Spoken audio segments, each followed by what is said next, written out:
اللہ کے نبی صلی اللہ علیہ وسلم نے ارشاد فرمایا کہ علم کو حاصل کرو مہد سے لحد تک، مشہور حدیث ہے، اطلب العلم من المہد الی اللحد، مگر یہ الفاظ ثابت نہیں ہیں،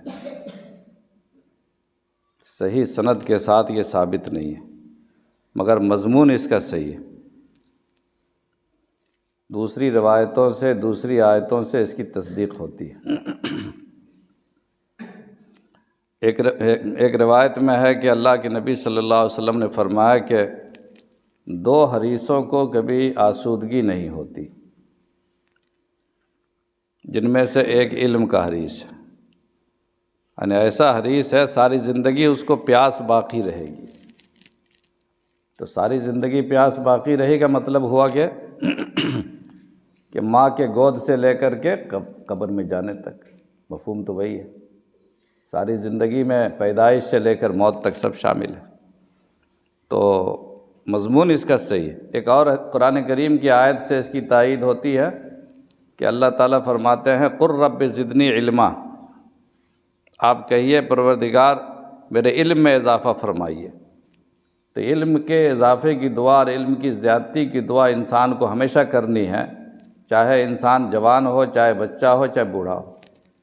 اس سے بھی سمجھ میں آتا ہے کہ علم کے طلب کا سفر یہ ساری زندگی رہنا چاہیے۔